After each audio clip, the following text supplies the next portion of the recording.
Hi, I'm Tim Graham. Welcome to Wired. This week we got Scritti Politti performing their first single in 3 years, Boy George talking frankly about his treatment in the tabloid press, and for the first time on British TV, in a performance that shows them to be the dance party band of the year, Zapp. I'm Lenore Pemberton, and in New York, we look back at the birthday party of the year.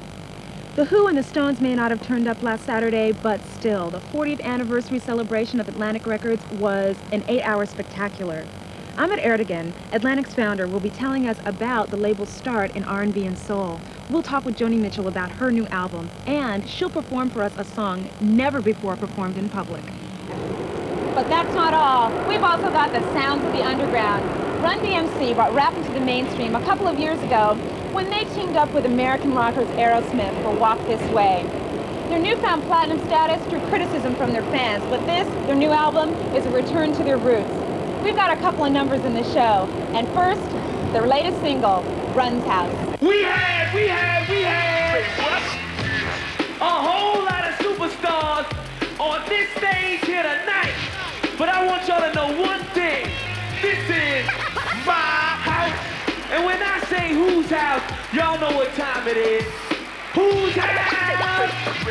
Run's house. I want to again, my friend, not a trend, but then they said rap was crap. I never hacked this band till the ruler came with a cooler name. Made the dance and prance and drove the fans insane. Name is Run, my son, #1 for fun. Not a gun to stun and get done by none. For other acting back and just whack, I kill. Why? It's Run, my son, and Run heads the bill. Whose house? Run's house.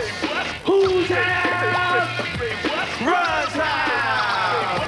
I'm in the house, y'all. I'm in the house, y'all. And this is how DMC will turn it out, y'all. I'm in the house, y'all. I'm in the house, y'all. And this is what a DMC will be about, y'all. Well, my name is DMC, the all-time great. I bust the most rhymes in New York State. Reporters clock, producers job. They wanna be down with the king, the wanted man from the wanted clan. Wanted by every fan across the land. Not a G-A-N-G off the street. R-U-N-D-M-C complete. Whose house?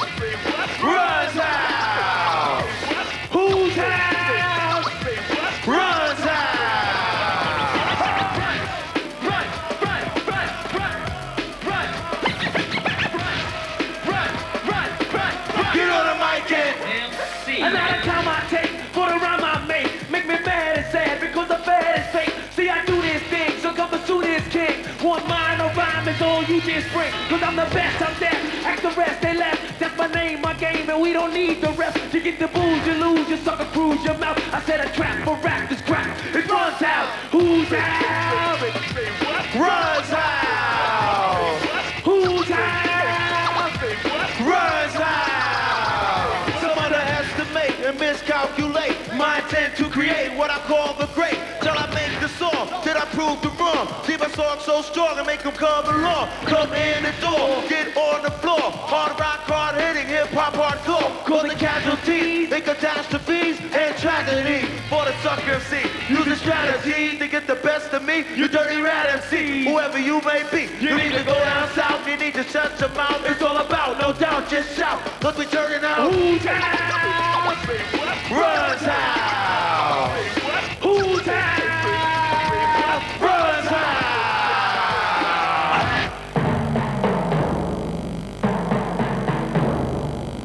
Our next guest played her first ever British gig here at the Royal Festival Hall on the south bank of the Thames on the 28th of September 1968. It's nearly 20 years ago. She was a pioneer singer-songwriter, first in a long line of solo acoustic acts that now include Suzanne Vega, Billy Bragg, Tracy Chapman, amongst others. Her new LP is called Chalkmark in a Rainstorm, and she is, of course, Joni Mitchell. The album is a relatively mainstream rock record with guest appearances by the likes of Peter Gabriel, Tom Petty, and Billy Idol. But for Wired, Joni gave a rare acoustic performance. She sang the song #1 from the album and 4th of July, a new song which you won't hear anywhere else. It's never been recorded, and this is the first time it's being performed in public.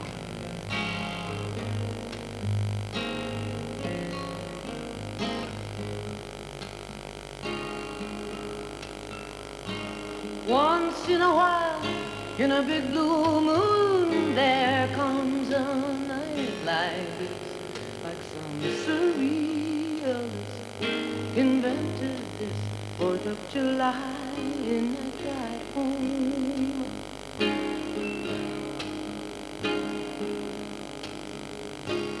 Ooh, the girls and caterpillar tractors in the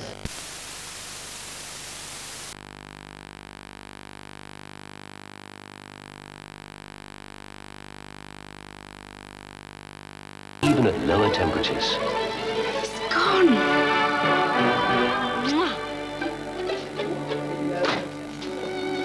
Good party. Bit of a washout. New Ariel washed it so clean it's as if the stain had never happened.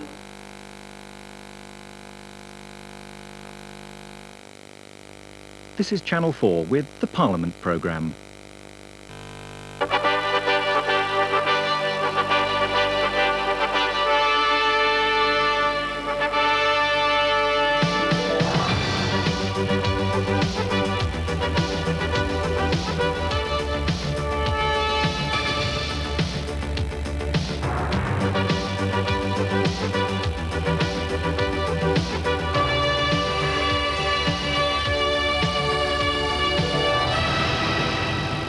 Good afternoon and welcome to the Parliament programme. More trouble ahead for the government, this time on social security again.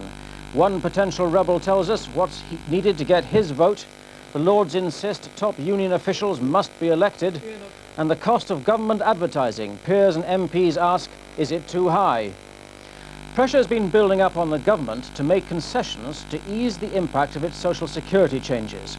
The threat they face is another rebellion by a significant number of Conservative backbenchers in a debate tomorrow in the Commons initiated by the Labour Party.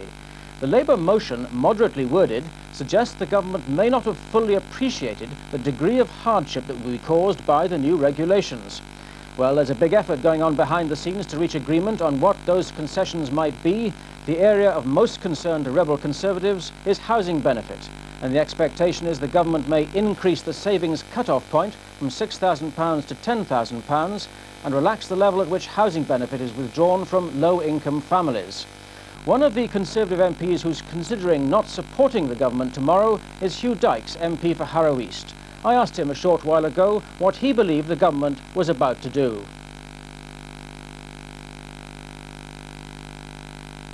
There are meetings today and they'll go on, I think, until late tonight. I hope there will be concessions, although it is appreciated that the government does need more time to see the workings of this Act and how it affects individual claimants and beneficiaries. It is very complicated, but nonetheless, there is quite a strong feeling on the backbenches and indeed amongst some ministers, although they can't say it publicly, that there should be some concessions. Now, what do you believe those concessions will be? Well, obviously there's been most attention focused on, say, increasing the capital limit for housing benefit. Incidentally, if one did that, one should also realign the capital limit for other benefits, because that would affect a very small number of people as well, but it would be illogical to separate them. So mainly that, but also I think some improvement to the taper effect, so that what the taper effect, what's that? Yes, this is when you actually lose benefit for every incremental amount of income. And if one could make that a bit more generous, one would probably help the up to 1 million people who seem to be losing out of this system. Because remember, we've just reduced taxes for people on higher incomes and so on. We're introducing a community finance charge, which is going to be much more generous for wealthy people rather than poorer people. To have this starting at the same time is very, very awkward indeed.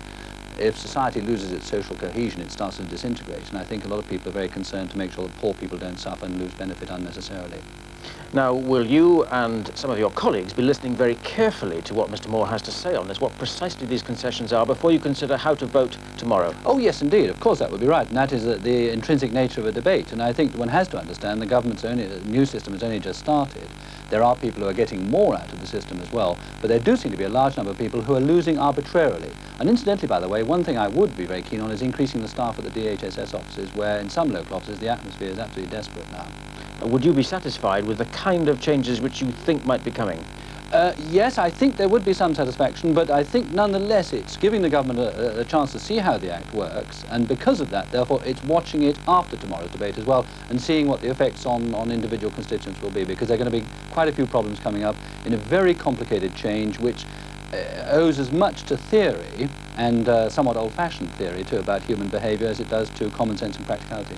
Reports have been suggesting that there's been an argument between John Moore, the DHSS, and the Treasury, with the Treasury not wanting to release any extra funds. Is that your understanding? I don't accept that. I think the Treasury is entirely in favour of releasing the extra funds that may be necessary. The amounts of money are tiny in comparison with the total of Treasury monies, and I think Treasury ministers would support some legitimate concessions at the margin. You previously abstained on this issue. Are you still thinking about abstaining again tomorrow? I think the government has to satisfy a powerful constituency in the Parliamentary Conservative Party, which is the One Nation Party, I hope still, and believes in helping poor people. If poor people are suffering unnecessarily for the sake of an abstruse theory, then that is unacceptable and concessions will be needed. And let's leave it at that for the moment and see what comes out of the debate tomorrow. Labour's trade and industry spokesman Tony Blair is today tabling questions to the government about their use of advertising. His complaint is at the growing scale of it and that it breaches the convention that limits such advertising to purely factual information. He's particularly concerned about the recent television advertisement for the Department of Trade and Industry, which was launched in January this year. His objection was that the script seemed to promote government policy. It's the Enterprise Initiative from the DTI, and its benefit will be felt in almost every area of British commerce.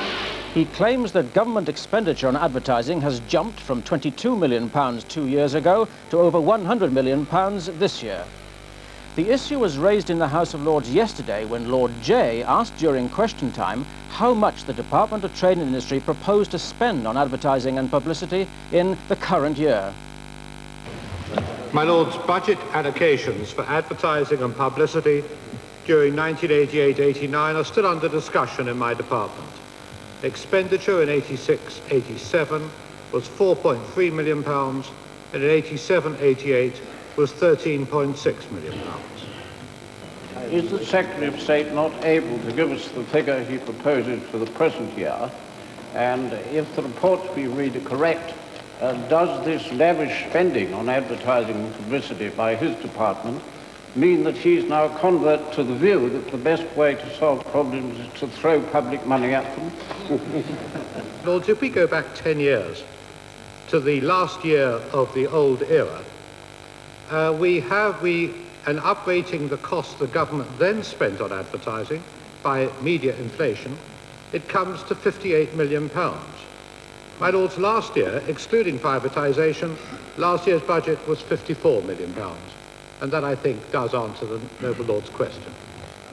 Did I hear the noble Lord correctly in the figures that he gave, that he has increased last year the spending on publicity and advertising for his department by three times?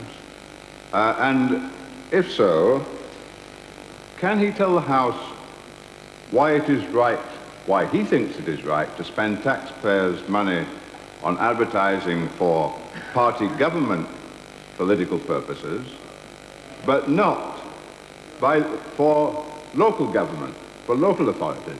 My Lords, within my department, yes, I'm happy to say so. First of all, part of our spend is on the single market campaign. And my Lords, if the noble Lord should think this political, then I should refer him to leaders in both the Daily Mirror and the Guardian, who both say these are non-political campaigns and ones that the whole nation should respond to. And secondly, in the ways in which my department is seeking to spread best business practice, my Lords, which has received the approbation of 85%, approval of 85% of the business community, my Lords, again, I hardly think that that is political, and lest the noble Lord should forget, we are some 4 years, possibly, from the next election. Yeah. Whatever the Daily Mirror may say, can the Secretary of State also tell us which government department it is which has been approved by the Independent Broadcasting Authority for proposing to use public money for party political purposes? My Lords, I know of no such department.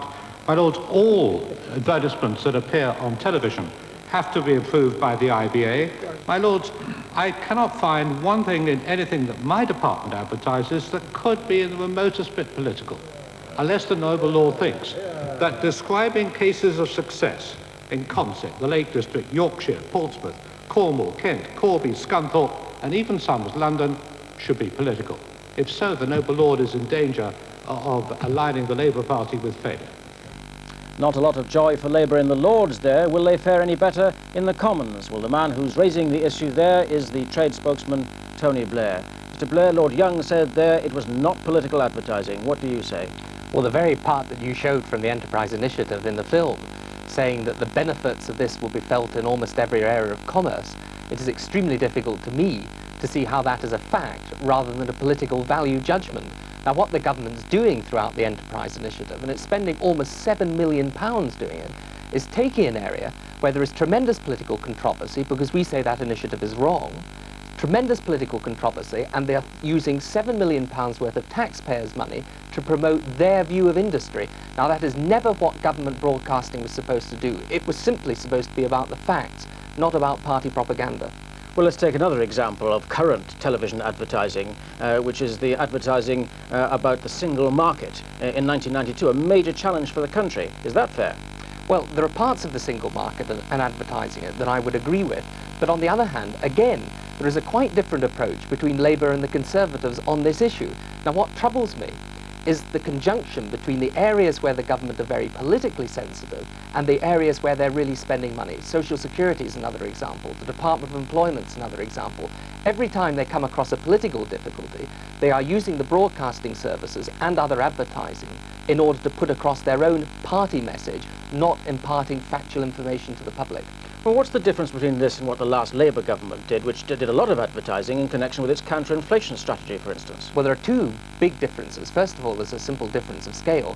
The figure, I should say, that Lord Young gave there, that the Labour Party spent some £58 million on advertising, I've discovered in vain, or tried to discover in vain, how he came to reach that figure. In actual fact, the figure was £18 million in the last year of the Labour government. So there's a big difference in scale.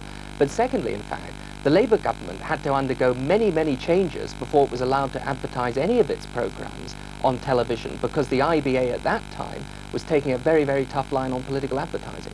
Mr. Blair, thank you very much indeed for coming in. Thank you. Now, our regular look at what's happening in both Houses of Parliament later today.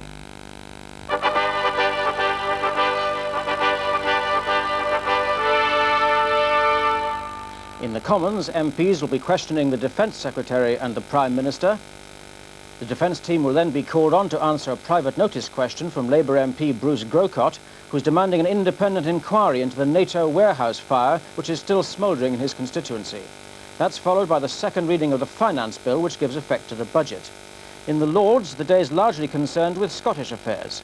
There's another committee day for the Housing Scotland Bill, which allows public sector tenants to transfer to private landlords.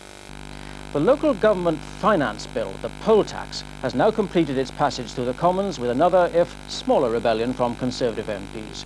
Here's Jackie Ashley. Jackie. After 7 days of debate on the floor of the House and 147 hours in committee, the detailed arguments were over. The brief third reading debate, the last before the bill goes to the Lords, saw some impassioned rhetoric against the whole principle of the bill. With a series of Tory rebellions during its report stage, the opposition claimed that the government's flagship was hold and sinking fast. But the Environment Secretary was equally adamant that the government's majorities had been quite big enough and that their lordships should beware of making changes. I believe the House, with a perfectly respectable majority, took a clear decision to align the system of local government finance with the reality of a society where prosperity is ever more widely spread, in which most people can afford a reasonable flat rate charge, and which collectively they can afford generous help for the less well off. I'm sure their lordships will bear all these points in mind when they come to discuss the bill. For Labour, Jack Cunningham said the Prime Minister had been foolish to describe the bill as a flagship. It certainly couldn't be described in any sense as a glittering, gleaming flagship now. It's more like a dirty Tory tramp steamer, staggering along, from problem to problem. And every time a serious argument arises, a few more of the crew jump ship and disappear without trace. Tory rebel Bill Benyon said the bill was against all the traditions of the Conservative Party. Would Disraeli have introduced a tax like this? Would Salisbury have introduced it? Would Bonar Law or Baldwin or Churchill or Eton? And the answer must be no.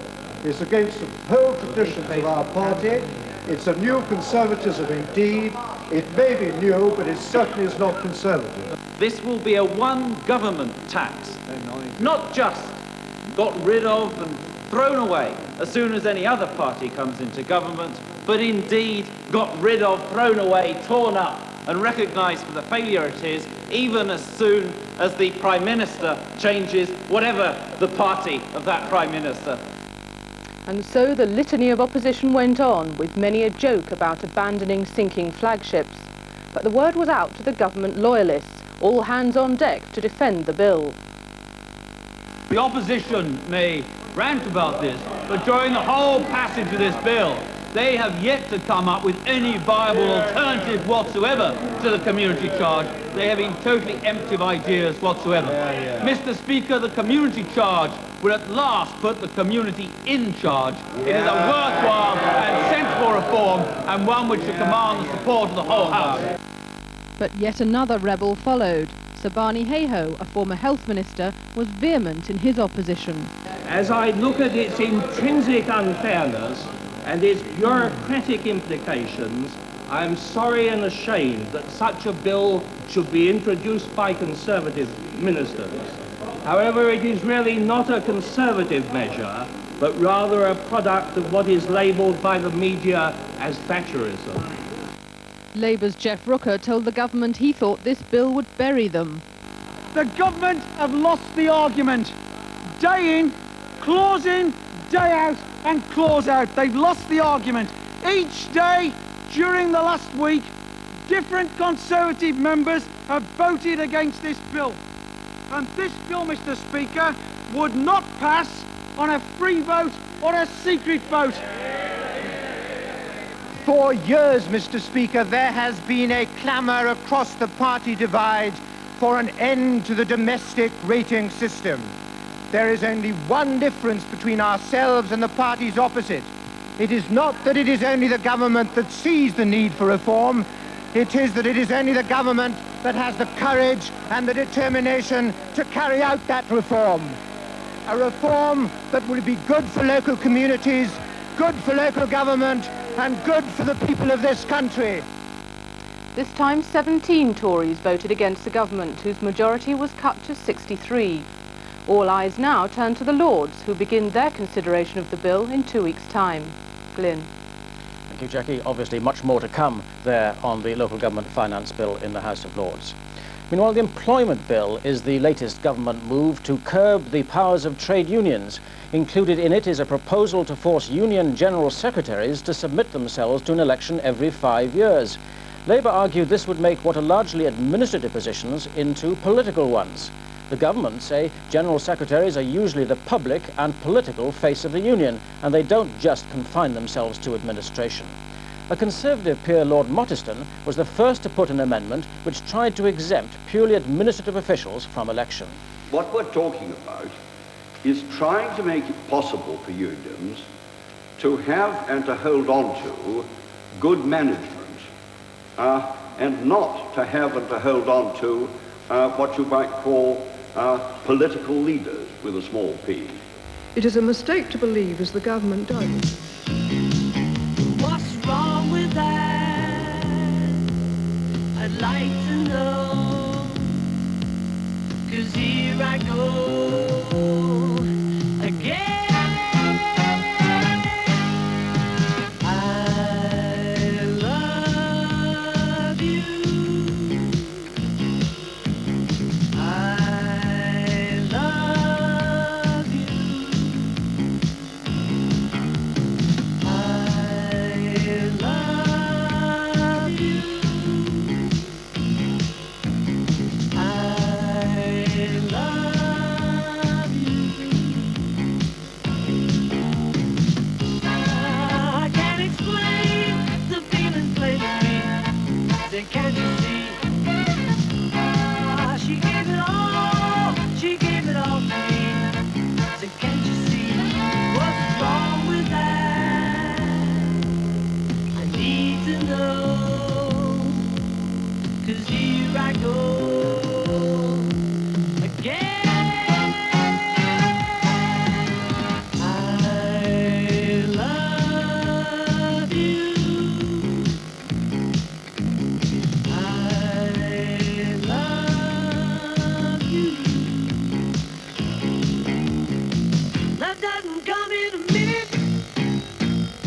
Sometimes it doesn't come along. I only know that wait a minute, it isn't silly. No, it isn't silly. Love isn't silly at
Okay, and house lights, and cut the steam. Nice one, mate. Yeah. I'll see you in a minute. Just gonna get all this off, okay?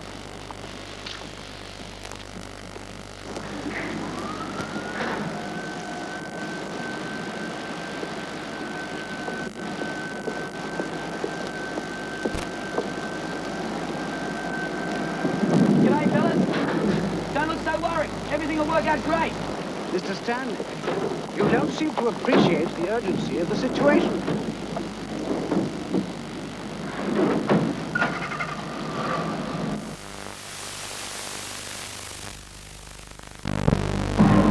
Around until midnight. Don't you fellas have anything better to do?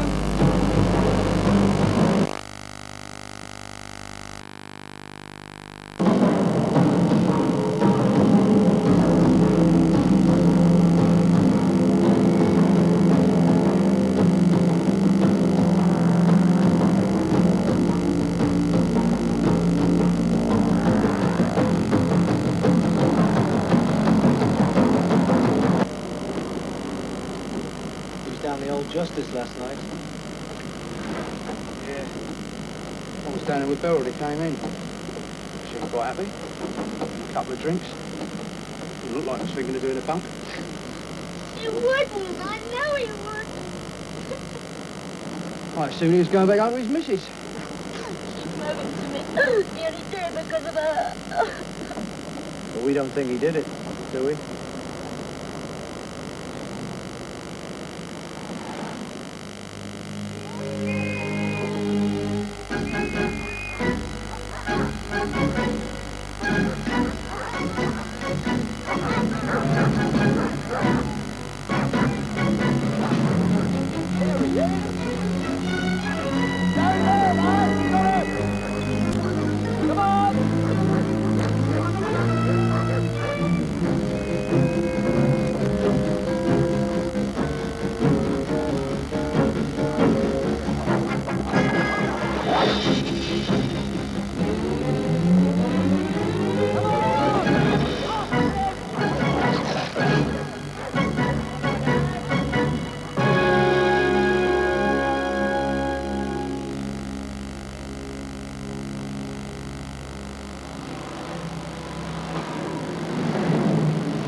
Dear, dear.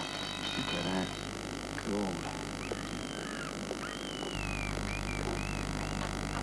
God. You better take Sandra back to her place, I think. Don't worry, love, we'll sort it out.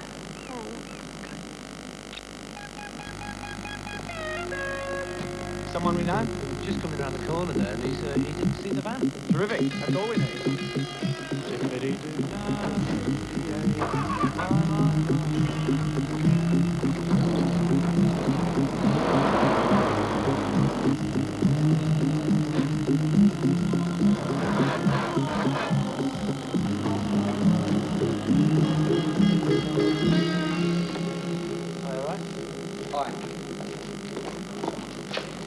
Ring Valgett and tell Alexis.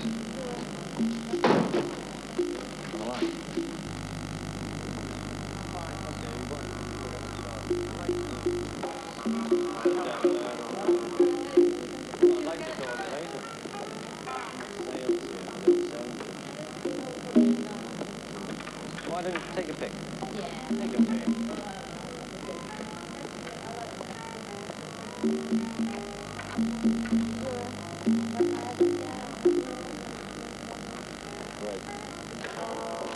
I'd love a copy. Send me your address. Okay. You could leave it for me, too. How long are you over here for?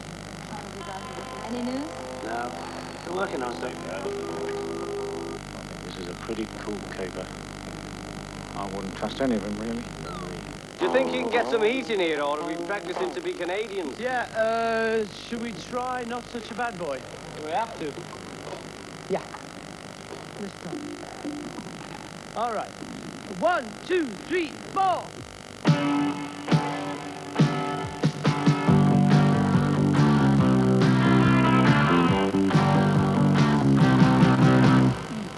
I laughed at the teachers taught in my school.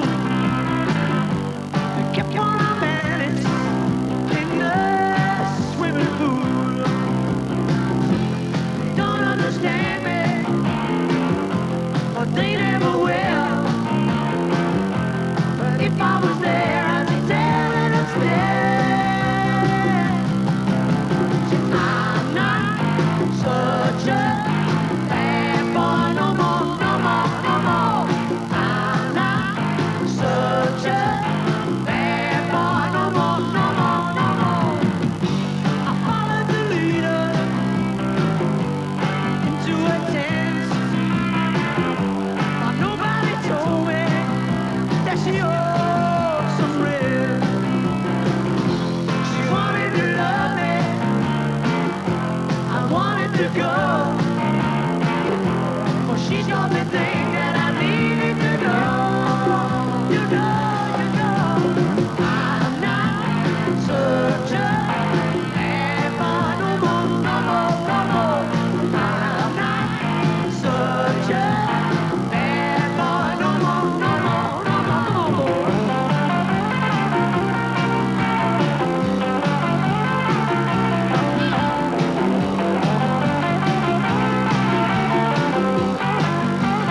great, that. Yeah, I know. Yeah. It's about time, you know.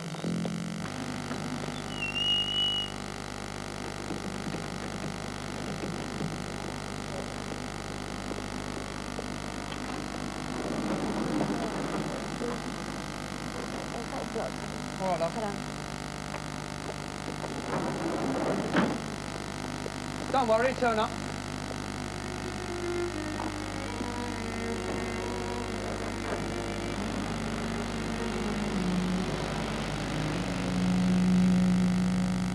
We're just going to run through a couple of numbers. We'll try so bad. All right? How's the new house, Eric? We'll try so bad. All right. Yeah. Okay. 1, 2. Oh, 1, 2, 3, 4.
That wasn't bad. All right for me, lads. Yeah, it's all right for That you. was fine. Yep. Right. Oh, thanks. Smile. Okay. 1, 2, 1, 2, 3, 4.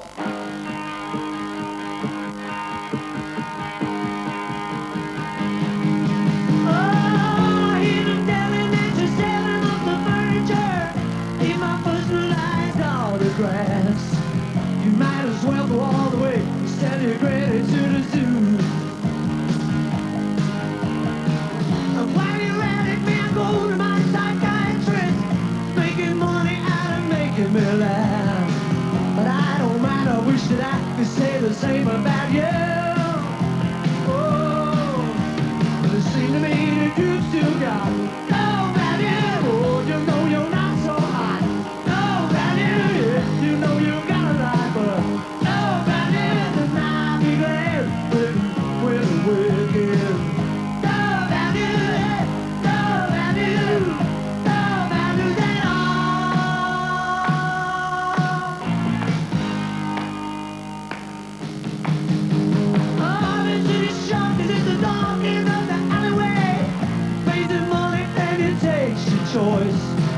The Artful Dodger says he wants to pick a pocket or two.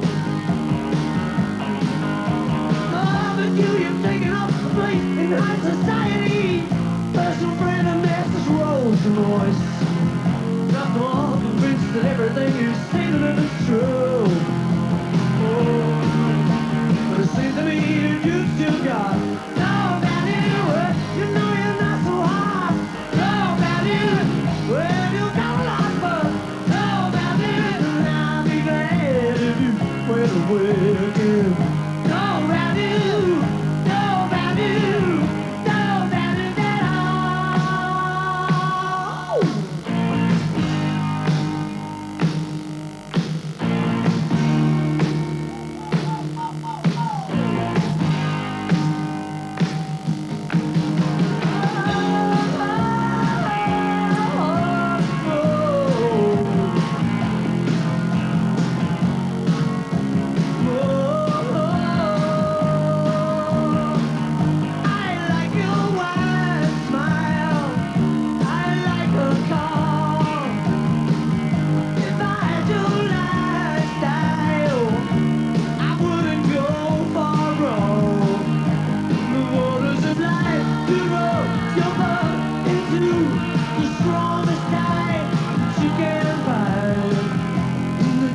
Tonight, on the darkest of nights, we were two of a kind. We were two of a kind. Went through it all before the tide went out and left you stranded on the shore. I was out of know. I was out of know. Well, you ain't got no value. You know you think you're hot. No value. You know you got.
Sorry, my fault. Let's have a break. Hey, come and see us. A little break, yeah? Oh, sure. We're just going to see Mom.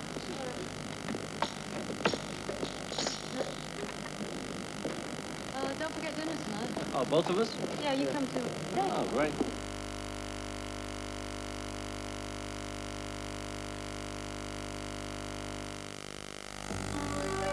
Before you go shopping for Homestead, we go shopping for you. Choosing the best ingredients for the finest foods and quality household goods, all made by leading manufacturers. So wherever you see the Homestead sign, you can be sure of top quality at a fair price. That's real value. Okay, Mrs. McBride? Yes, fine, thanks. Homestead, great value, home. Play Press Bonanza every day with the new look Irish Press, Evening Press and Sunday Press. The £250,000 Press Bonanza. He wants to look for you.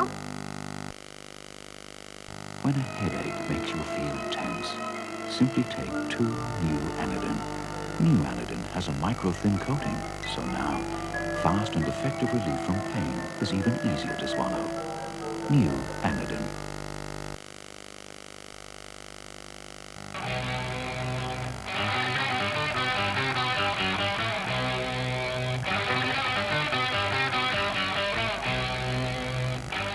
Lucozade. Energy in the most natural form the body can take.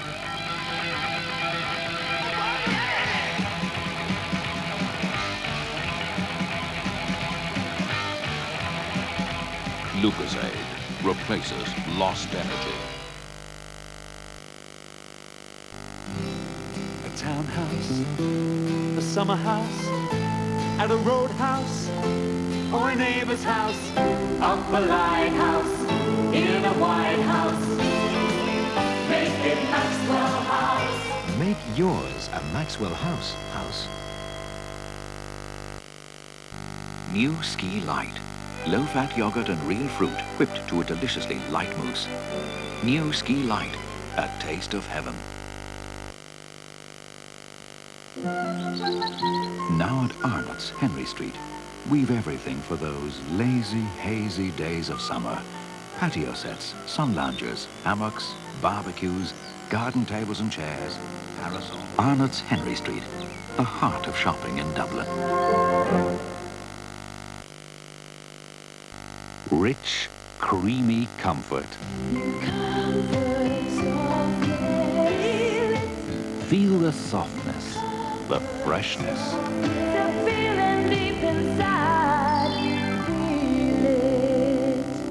Nothing conditions quite like comfort. Introduce elegance into your life with a Norman Pratt Conservatory. Norman Pratt Conservatory is near Trim, County Meath. Showrooms open this weekend. Only a filling breakfast is good enough for the Super Bowl, Bob. Or the Breakfast Bowl, John.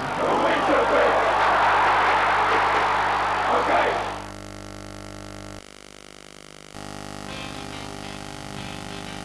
RTE invites applications for posts as journalists. For further details, please see the RTE guide of the 6th of May or send a stamped, self-addressed envelope to the Personnel Administration Manager, RTE, Donnybrook, Dublin 4. The closing date for receipt of completed application forms is Friday, the 13th of May. RTE is an equal opportunities employer.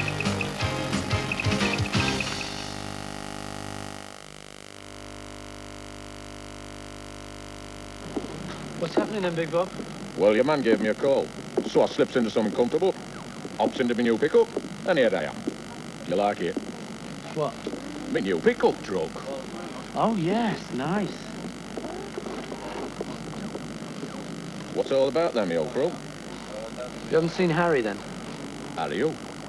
Harry James and the Golden Trumpet? Or Harry Krishna? No, Torrington works for us.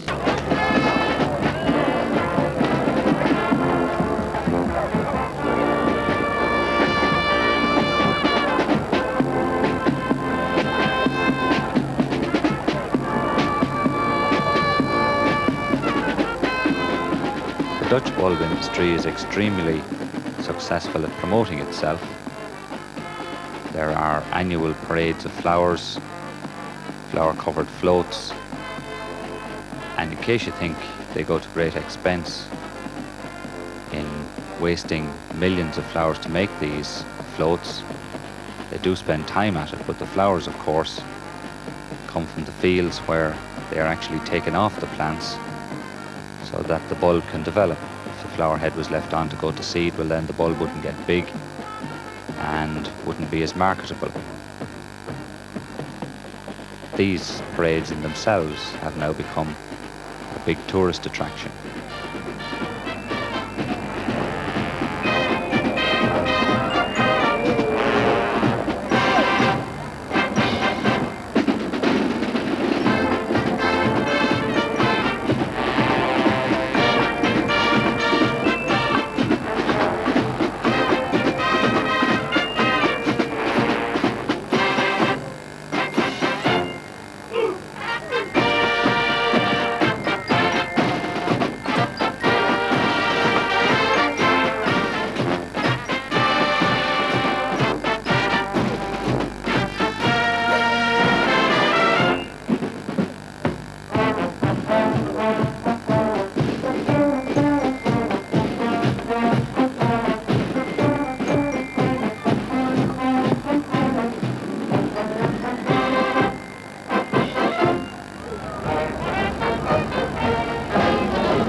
Well, that brings our visit to the Dutch Bulb Growers Exhibition Centre to a close. Behind me you can actually see the bulb fields themselves spreading out for miles in all directions, over 50 square miles in all, and a sight to behold. Now let's visit our established garden. We have been in the habit in Room Outside, at least in the last couple of seasons, of tackling an established garden. That is a garden, say, about 20 or 25 years in existence, which some original work was done on when it was first set up, but which is in need of some further development at this stage. And last year we looked at a small front garden and a small back garden. Now this year we have taken on quite a different garden. It's a long, narrow suburban garden, and this is very typical of gardens of this age, about 80 feet long and about 25 or 30 feet wide. Now it has a certain number of established plants. It has a very fine strawberry tree which is giving the garden a certain amount of character, and it has a pine which will be fine for a few years but eventually will get much too big, and a rather nice sized bottle brush which must be very nice when it is in flower. These are the main plants. On the fences there are some established climbing roses, and the fences are a bit of a problem because this one on this side is rather bare. Even though it has the climbing roses, they don't give much in the way of division or of cover. On the other side, the established strawberry tree is giving quite good cover, so it's not quite as big a problem. There is a central path running down the garden to about halfway to this small patio area, and in a narrow garden like that, a central path is not a great idea because the narrowness of the garden is something that you should be trying to reduce rather than emphasize, and a central path like that tends to make the garden look even more narrow and longer than perhaps it really is. So a fundamental thing to do with this garden would be to introduce some sort of division to put the whole garden back more in proportion. This is a very common problem with long, narrow gardens, and they nearly always need some sort of division. Now you can do that by, say, a tree, a large, fairly large sized garden tree halfway down, which will provide some division, or you could do it with a hedge, which would be more definite, or a fence. In this case, we'll probably use a bit of rustic fencing on which can be grown some climbers, which would be attractive. And at this point here, beside the patio, it will also give the patio more seclusion, because sitting out on an open patio is not the most comfortable of feelings, particularly if you're a little bit overlooked. It's always much more pleasing and much more comfortable to sit on a patio that is slightly secluded. It is always that bit much more natural feeling to sit on. Now, if I make the division here, it will also put the whole front of the garden back in proportion, and it will divide off this back area. Now, there's a possibility maybe of growing some vegetables in this area then.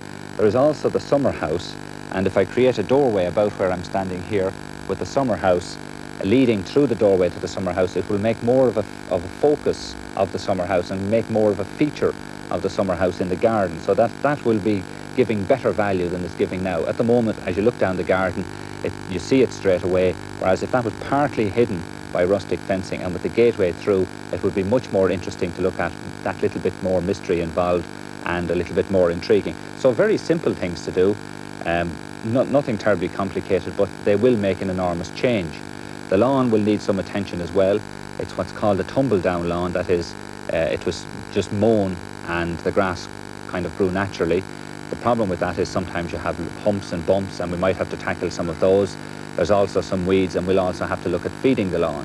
And having created this division here, it would be nice also to make that division fit in by some corner planting, perhaps in the corner of some shrubs, and maybe a tallish tree or two just to set it off. And around the patio then, since the patio will be more secluded and more self-contained, it would be nice to have some ornamental plants just to look at as you sit down, some nice ornamental plants at your feet. It's always nicer to have something colourful and pleasing around the patio area like that. It sets it off, and the hardness of the patio sets off the softness of the plants as well. So some simple changes to this garden that we'll be doing in the course of this year's series, and they are fairly typical of this sort of garden, so some of them might be applicable in your own situation. And that's it for this edition of Room Outside. Join us again next Friday evening.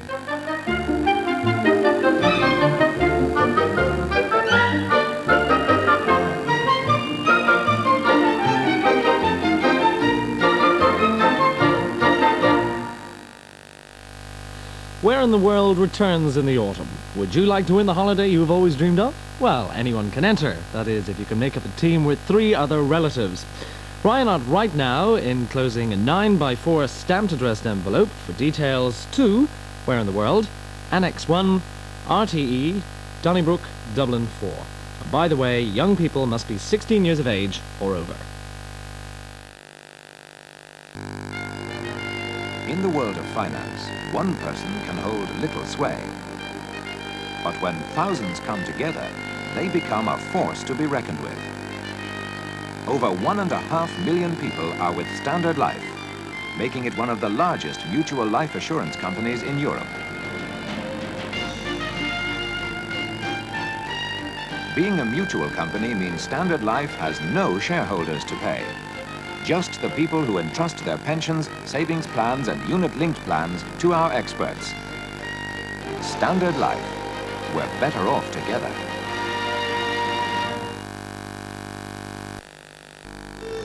Could there be a better way to feed the dog you care for? This new pedigree chum seems to have put excitement in feeding problems. It's got that something extra. 2 of my dogs have delicate tummies, but we feel now we've got them a new pedigree chum. It's absolutely first class for them. It is a terrific food, and if you wanted any persuasion, just come and see my dogs. They believe there is a better way to feed a dog. New pedigree chum. Top breeders recommend it. Introduce elegance into your life with a Norman Pratt Conservatory. Norman Pratt Conservatory is near Trim, County Meath. Showrooms open this weekend. It's twice the size with thousands of prizes. It's twice the fun for everyone. There are thousands of chances. It's a great free game for me and you. Now you can be a winner too, 'cause it's twice the fun with Fortuna 2. Fortuna 2, twice the fun for everyone. Ladies, what have we got to get? We've got to get cake. If you want to taste us home-baked, you've got to cake. Lads, what have we got to get? We've got to get a gatto cake. If you want a fresh baked break, you've got to get a gatto cake. Children, what have we got to get? We've got to get a gatto cake. There are 3 for all to take. You've got to get a gatto cake. People at Fairy have been comparing it with 4 of the other best-known washing-up liquids in the country. You know, the ones you see in all the shops. Now, Fairy may cost a few pence more, so let's see what you get for your money. You get Fairy's mildness, of course, but you also get Fairy's longer-lasting suds. So when Fairy has done all this, and the others have run out, there's still enough left in the Fairy bottle to do. Ready, girls? This extra washing up, and all for those few extra pence. So you see, with Fairy, a few more pence makes a lot more sense. If you're... Unbelievable. If we said Carlsberg could make you more attractive to women, it'd be claiming slightly too much. If, however, we said we believed Carlsberg was the best lager in the world, it'd be true. Well, probably. Tumbleweed from Murphy kills weeds above and below the ground without damaging the soil. For best results, use Tumbleweed from the Murphy Tumble range. Good day forward. Mr. Brennan's 100% wholemeal bread gave them new vitality, so they lived healthily ever after. Brennan's 100% wholemeal. Today's bread, today. Experience the great indoors with a conservatory from Norman Pratt. Norman Pratt Conservatory is near Trim, County Meath. Showrooms open this weekend. Fison's, the world-renowned name in garden seeds, offers you the chance of a fabulous Caribbean cruise for 2. Entry form with every purchase now. Only you can make all this world seem right. Only you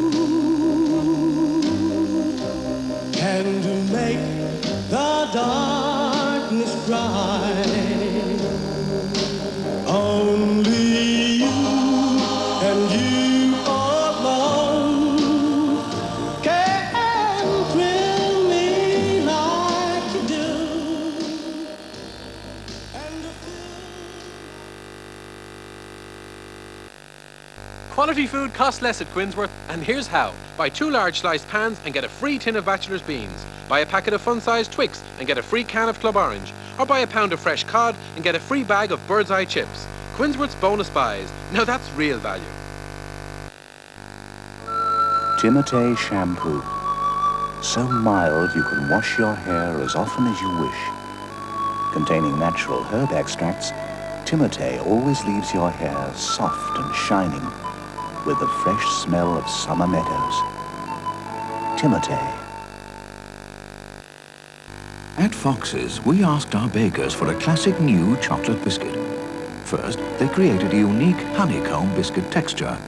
Then they smoothed on generous quantities of rich cream filling. And finally, they insisted upon lots of real milk chocolate. But would this classic attempt be worthy of the name Fox's?